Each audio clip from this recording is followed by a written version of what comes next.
I mean, 2 weeks. I'm done. You want to talk about regretting your vote? I never thought I'd say that, but I regret my vote. I voted for Trump. I voted for Trump, and I regret it now. As a Hispanic, I voted for Donald J. Trump. Dude, I regret it so much, man. I am regretting my vote for Donald Trump. I voted for Donald Trump, and now I regret it. A lot of people who were like me voted for Trump and have to account for that.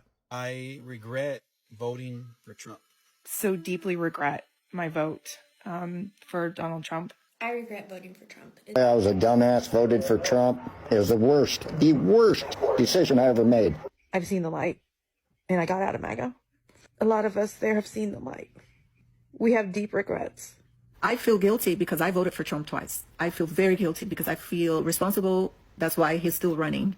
I was with Trump for 9 straight years. I'm disappointed. I'm very disappointed in Trump right now. Man, the regret is just pouring out. And look, I'm not here to pile on because that's not productive. But there is a lesson here worth paying attention to. When someone shows you a pattern, bankruptcies, scams, broken contracts, stiffed workers, that's not a fluke. That's who they are. But people wanted to believe the story so badly they ignored the receipts. All of it was public record, just sitting there. And that's not stupidity, that's desperation. When you're struggling, when the system feels broken, you want to believe someone's going to come save you. I get it. But desperation makes you vulnerable. And vulnerable people, easy to manipulate. So the question now isn't, how could I have been so dumb? It's, what am I going to do with this realization? Because that's what matters moving forward. Last night I saw a compilation video of a bunch of people saying that they had voted for Donald Trump and they regret their vote. And if you happen to be one of those people out there, I hope this video reaches you. Don't worry, I'm not going to shame you or gloat because I am not a fucking liberal. But I do want to talk to you about enemies. So I hope by now you realize that you've been lied to. We have all been lied to as Americans. That's pretty much what our government does, is it lies to us. And you have been fed a narrative that the people who are your enemies are immigrants or trans people or DEI. So trans people don't have any say on the price of housing, and immigrants don't control the cost of food, and DEI is not responsible for the cost of healthcare. But do you know who is? Those are the people that are pretty much running the show. And that is across both Democrats and Republicans. And because of the power that they hold over the politicians that are supposed to represent the people, our government has now just turned into an oligarchy. So do you remember when Brian Thompson got shot by, allegedly, Luigi Mangione? And how across the entire political divide, whether people are Republicans all the way to like socialists and communists, were actually pretty happy about that happening. And then the media realized that people were actually not upset in the way that they expected. Luigi Mangione has essentially vanished from the media. So why do you think that is?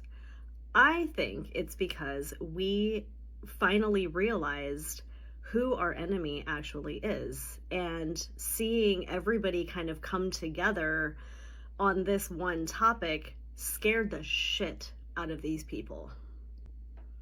Remember, there was a hotline in New York for CEOs that were fearful of their life? Yes, this is the moment everything shifted. Because when Brian Thompson got shot, something unprecedented happened. People across the entire political spectrum, leftists, moderates, MAGA supporters, all had the same reaction. Not celebration exactly, but understanding. And that absolutely terrified the ruling class. See, they need us divided. They need us screaming about bathrooms and pronouns and borders while they're in the back room picking our pockets. That's the whole game. But for like 48 hours, people looked up instead of sideways, and they saw the real enemy. Trans people aren't setting your insulin prices at $800 a month. Immigrants aren't denying your insurance claims for life-saving treatment. DEI didn't decide to offshore your factory factory to maximize shareholder value. But CEOs, hedge fund managers, politicians on corporate payroll, they absolutely did. And when working people, left and right, started pointing at the actual source of their suffering, the media went silent. Luigi Mangione vanished from news coverage fast, because class unity, that's their absolute nightmare. It's the one thing that genuinely threatens power. So yeah, pay real close attention to what they don't want you talking about. That's where the truth lives. I mean, that's just laughable to me.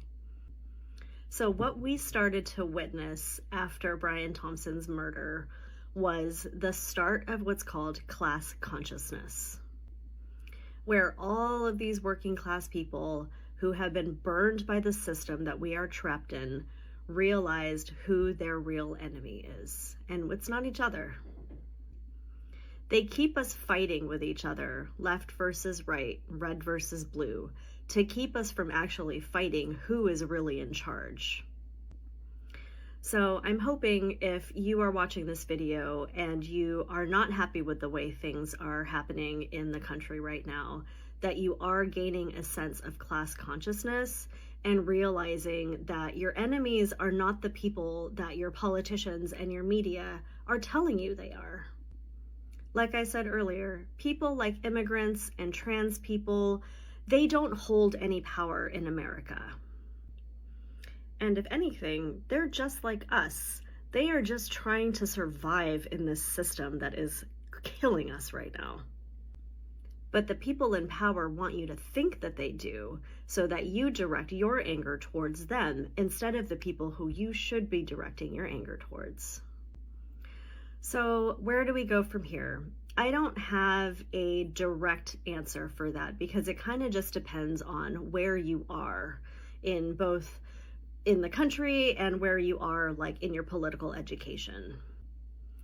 One thing I will recommend is to read books that are being banned, because anybody that tells you to not seek out information has an agenda, and it is really, really important for you to find out why they don't want you to know that information. There are probably hundreds of banned book lists that you can look up and just check them out. You know, go to your library, find out what information it is that they don't want you to know. And the next time you see the news trying to give you the narrative that your anger should be directed to a community that is marginalized and doesn't actually have power in this country, pay attention to it, because it's bullshit. I'm always going to be optimistic. Exactly. Read the banned books. Because when someone in power tells you not to seek certain information, your first question should be, what are they afraid I'll learn? Banned book lists aren't about protecting children from inappropriate content. They're about protecting power structures from informed citizens. They don't want you reading about labor movements, civil rights struggles, the actual unfiltered history of how power operates in this country. And here's the kicker. The people banning these books, they've read them. They know exactly what's inside. They just don't want you to know. So yeah, hit up your local library, look up those banned book lists, educate yourself on the exact information that threatens them, because an informed, educated population asking critical questions, that's the real danger to oligarchy. That this country can get its act together, and we can come together and actually make a country that is what we purport to be, which is free. This is a straight up MAGA movement betrayal. Donald Trump said that he was going to bring jobs back to America. Donald Trump said that it was going to be America first. And then he flip-flopped. And Donald Trump said, no, the only way we're going to be successful is if we bring people from other countries to do the high-paid jobs, and Americans can flip burgers and shit for them. That is a betrayal. Then he pretended like he wasn't going to get involved in a bunch of wars. We were cool with that. Sounds great to me. We like peace too. But instead of that peace, what we've got is him signing on to fix every bullcrap thing that Israel has done over there in the Middle East. So Israel bombs stuff, and then we fix the problem. We go in with our money. We go in with our equipment. We rebuild the place for Israel. How is that America first? Check this out, y'all. So usually my sources come from either AP News, MSN, The Guardian, Reuters, things like that. But every once in a while, there's an article from a website that I don't usually check out that makes you go, So this one is from a website called Raw Story. All right. So apparently MAGA is about to go to war with itself. Yep. Trump's base is splitting into two rival factions, and it's giving Hunger Games, but with billionaires and Bible verses. So let me break it down real quick. So on one side, you've got the tech bros, think Elon Musk, Curtis Yarvin, the whole CEO should be king crowd. They want to ditch democracy and run the country like a startup. And on the other side, you've got the conservative Catholics like J.D. Vance and Patrick Deneen who want to burn down liberal institutions and roll back America to the 1950s. Both sides want control, but they hate each other's vision for America. So Yarvin literally said democracy is bunk and we need a king who's above the law. But here's where it gets spicy. What happens after Trump? These factions are gunning for total power. And once they don't need each other anymore, it's civil war. Hold on, let me get this straight. The movement is actively splitting into two authoritarian factions, and both want to dismantle democracy. They just can't agree on the method. You've got tech billionaires saying, run the country like a startup with a CEO king above the law, and religious conservatives wanting full theocracy rolled back to the 1950s. And people thought this was going to save American freedom? Bro, this is what happens when you build an entire movement on grievance instead of actual principles. When it's not about policy, it's just about anger. Eventually, that anger has nowhere to go but inward. You can't sustain a coalition based purely on, we hate the other side. Eventually, you have to actually govern. And when your only unifying idea is destruction of institutions, well, you end up destroying each other. It's almost poetic, honestly. Musk versus Vance, AI kings versus Catholic crusaders. And let's not act like this is just a fantasy. They're out here writing books like Regime Change, talking about torching universities, media, even nonprofits, all under the MAGA brand. So let's say Curtis Yarvin gets his wish. Let's say we do get a king. But what if that king turns out to be a Democrat? You still cool with that? Would you throw away years of friendship because you found out your friend was a Trump supporter? So one of my friends, who's indigenous, found out that one of her friends is a Trump supporter. They've been friends about 6 or 7 years, and it just never came up in conversation. I think it could be because they might have just assumed the other one had the same belief system, and it just didn't come up. Well, it came up today. So my friend said something about being upset about how Trump's administration wants to basically rewrite history and get rid of things in the African American community, in the indigenous Native community, the Mexican American community, just all of it. And then the other person went in. So my friend feels completely betrayed. She's like, how could you possibly? So she's confused. She's like, how could I have a friend who feels this way about people who look like me? So that is what she's going through. So what would you do? Oof, this one cuts deep. 7 years of friendship. And then you discover they support policies that actively harm people who look like you, that erase your community's history, that deny your humanity. Here's the truth people don't want to hear. Political beliefs aren't just opinions like whether pineapple belongs on pizza. They're reflections of core values, of who you see as fully human. If someone can vote to strip your rights, erase your history, dehumanize your community, that's not a difference of opinion. That's a fundamental statement about whether they see you as deserving of dignity and protection. And yeah, that hurts, especially with long-term relationships with people you trusted. But you can't have authentic connection with someone who doesn't respect your basic existence. You just can't. Now, does that mean you cut off everyone who voted differently? No, that's not what I'm saying. But it does mean you get to have boundaries around what you'll tolerate. If someone can look at policies that directly harm you and just shrug, that tells you exactly where you rank in their hierarchy of concerns. And you deserve better than that. Full stop. Donald Trump presidency is absolutely crumbling, and you have MAGA starting every single day to turn more and more against Donald Trump. They were all up in arms yesterday as it appears more and more likely that Donald Trump is getting ready to assist in Israel's war against Iran. This is, of course, MAGA, who promised us that they wanted no new wars, that the reason they were voting for him is no new wars and cheap gas. And guess what? As he co-signs to go into war with Israel into Iran, gas prices are shooting up already. In my state, they've already gone up 30 to 40 cents in a week, and that's before we even get a massive disruption on the global scale because of what Israel's doing with Iran.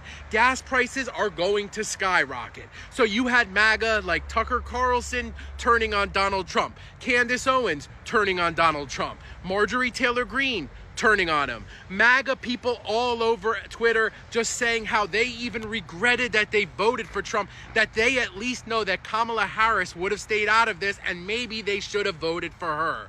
Too little, too late. All you had to do was have your head out of your ass and you would have known this is exactly who Donald Trump is. It is crumbling and it's crumbling fast. And that's what it is. Throw me a follow. And here it is, the core betrayal. No new wars was the entire selling point, right? The thing that made people overlook everything else? Peace candidate, America first, bring the troops home. The whole pitch. And now, co-signing conflicts in the Middle East, American resources and money pouring overseas, gas prices spiking before we've even seen the full economic impact. People are watching their wallets get lighter while watching the exact opposite of what they voted for. Here's the geopolitical reality nobody wants to hear. U.S. foreign policy doesn't fundamentally change much between administrations when it comes to certain strategic alliances. The defense contractors, the lobbying money, the military-industrial complex, those forces don't care who's sitting in the Oval Office. So the peace candidate signing off on military action, that's not a betrayal of principles. It's a reveal of what the principles always were. And wars? Wars are expensive. Guess who pays for them? Not the people making the decisions to start them. I can tell you that much. The bill always comes due. And it's always the working class holding it. Have any of you also been seeing the videos from those who voted for Donald Trump being confused about the potential of the US's involvement in the war against Iran? Because, as many of you are aware, he has repeatedly said he is the anti-war president, that he does not believe in going to war. So many of you are experiencing some level of cognitive dissonance around this topic, because how can your favorite president, who claims to be so anti-war, be considering very strongly going to war against Iran in support of Israel? This has many people really baffled. And this is not the first time we have seen this since January. I want you to embrace this level of disappointment in your president for promising something and delivering something else. And I want you to consider what other areas he has done this in and how he will continue to do this. Because he doesn't stand for anything. He tells you exactly what you want to hear in order to vote for him, and then he does whatever he wants. I'm a mom of 5. I've lost one of my babies. I'm 34 years old, living with a lifelong heart condition called tetralogy of Fallot. I've had 2 open heart surgeries. I've had a valve replacement through my groin by using a scope. I also live with bipolar depression, PTSD, and severe anxiety. And now, the people that voted for this big, beautiful bill want to take away my Medicaid that keeps me alive. I have to have routine checkups. I have to have valve replacements every 7 to 10 years. I have to take antibiotics before any dentist appointment. They want to end the assistance I get for my heart, my medications, my therapy. What am I supposed to do? Risk dying because I can't afford surgery? Because that's what it seems like the reality is gonna be. This bill isn't just some fucking policy. For some of us, it's a fucking death sentence. It's a slap in the face for moms like me who've been battling life every single day since the day they were born. It's a message that our lives do not matter. That our pain, our struggles, our children don't mean shit. I refuse to be silenced, and I refuse to be forgotten. Because if this bill takes my Medicaid, it won't just be me who loses. It will be my children left motherless. And I promise you this, I'm fighting for my life, my kids' lives, and I'm coming for every single one of you who feel that you can play with our fucking futures. Jesus, this one is devastating to hear. This woman is explaining in detail how Medicaid keeps her literally alive. Heart valve replacements every 7 to 10 years, routine checkups, medications for bipolar depression, PTSD, anxiety, therapy, antibiotics before dental work. Her life depends on this. And the people who voted to cut it claimed they wanted to protect American families, to care about life. Like, what did y'all think was going to happen when you slash these programs? When you vote to gut government assistance, you're not just cutting some abstract welfare or handouts. You're cutting people, real human beings with chronic conditions, disabilities, children who desperately need them. And here's the absolutely brutal part. This was always the plan. Cutting Medicaid, slashing social safety nets. It's been in the platform for decades. This isn't a surprise. This isn't new. People just thought, oh, that won't affect me. That's for other people. Well, surprise. Now this mom is staring down the very real possibility of losing access to life-saving medical care because of policies supported by people who claim to value life and family. This isn't a policy debate anymore. For people like her, this is literally a death sentence. And if that stark reality doesn't wake folks up to what they actually supported, I honestly don't know what will. Actions have consequences, and sometimes those consequences are fatal. MAGA is being destroyed as we speak. And I don't just mean politically. I mean strategically. This isn't about campaigns or debates. This is about war, real war. Look, MAGA isn't some cult. It's a movement, a mindset. Not everyone who supported Trump walks around with a red hat, yells at rallies, but almost everyone who voted for him did it for the same reason, and that is because he promised no more endless wars, because he said he put America first. Some people are extreme MAGA, some are quiet MAGA, but in the end, we were all hoping he'd come through for us. And now, that promise is on the verge of collapse. Israel kicks off a preemptive war with Iran, and suddenly Trump is in the middle of a geopolitical trap that he didn't set. Didn't ask for it, but now he has to navigate it. Why? Because on one hand, you've got the decades-long alliance with Israel. On the other, you've got entire base saying, do not drag us into another war. And this isn't just political noise. It's MAGA's red line. People like Steve Bannon, Tucker Carlson, even Tulsi Gabbard, they're all saying the same thing. This war is a setup. It's not just about Iran, it's about destroying MAGA from the inside out. Let that sink in for a second. Because what they're saying, and I agree, is this. The globalists know they can't beat MAGA in a fair fight. So what do? They force Trump into a war. So he loses his base. So the movement fractures, and they win without even casting a vote. This is how they kill MAGA. Not with ballots and bombs, with chaos, with distraction. And Trump's stuck. If he supports Israel too hard, he looks like a neocon puppet. If he doesn't, he risks alienating GOP donors and establishment hawks. It's a no-win situation, unless he holds the line. MAGA doesn't want war, not in Iran and not anywhere. They want the border secured, the economy fixed, wokeness out of our schools, and peace, not endless war for somebody else's interests. This isn't about being anti-Israel at all. It's about being pro-American.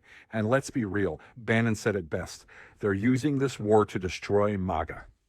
Because MAGA is the last wall standing. It's the only movement that still believes in sovereignty, strength, and peace through power.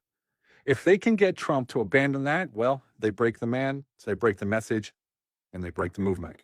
Interesting framing here. Strategic destruction from the inside, using war to fracture the base. But I've got a question. Is it actually a trap, or is this just natural consequences catching up? Think about it. You can't be isolationist and maintain every global military alliance. You can't be anti-establishment and stock your entire cabinet with billionaires and corporate executives. You can't promise peace and fund endless conflicts. These contradictions were baked in from day one. They were always there, sitting right under the surface. They're just becoming impossible to ignore now. So, is this some grand globalist conspiracy to destroy the movement, or is it just reality asserting itself? The movement is fracturing, yeah, but not because of some shadowy plot. It's fracturing because it was built on contradictions that can't be sustained. You can't promise everything to everyone. Eventually the bill comes due. That's the game. So yeah, right now, all eyes are on Trump. We're looking for him for leadership, real leadership, the kind that he promised, the kind we know that he's capable of. But this time, we're not just watching from the sidelines. We're holding the line with him. Because if he lets this movement fall, if he lets us get dragged into another globalist war, then yeah, that's the end of MAGA. And that's the end of America as we know it. And you know what? That scares the hell out of me. Seriously, the country that I love, the country that I fought for in a war, regardless whether that war was even legitimate, I still signed the blank check. I put my life on the line for this place. But what we're watching now, well, they're ruining this country, and they will kill people. They will kill Americans to crush what's left of it. This is no joke, friends. And if you want to troll me, write your rude comments, call me whatever, save it. I'm not going to respond. It means nothing to me. This isn't about social media. This is real.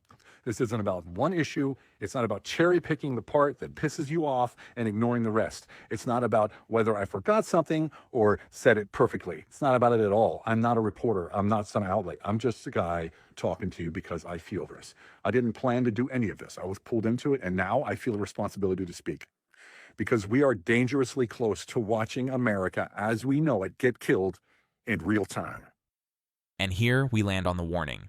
We're dangerously close to watching America as we know it get killed in real time. And you know what? He's not wrong about that, but not for the reasons he thinks. Not because of liberals or progressives or social change, but because of the exact oligarchic system that people claim to oppose, then actively empowered, wanted to drain the swamp, filled it with billionaires, wanted to stop endless wars, funding new conflicts, wanted to protect American workers, gutted their healthcare, their unions, their protections. This isn't about left versus right anymore. This is about UP versus down, the people at the top versus everyone else at the bottom. And if you're just now realizing that the billionaire class has been playing working people against each other while robbing everyone blind, regardless of party, regardless of politics, welcome to class consciousness, friend. Better late than never. But here's the critical question. Awareness without action is just performance. It's just theater. So, what now? What are you actually going to do with this knowledge? Because that's what determines whether this moment matters, or whether it just fades away like everything else. So here's where we land. This isn't about gloating. This isn't about saying, I told you so to people who got played, because here's the reality. We've all been lied to at some point. The system is designed to manipulate us. What matters is what happens next. Right now, we're in a genuinely rare moment. People across the political spectrum are starting to ask the same questions. Who actually benefits from this? Who's really in charge? Why are we fighting each other while they get richer?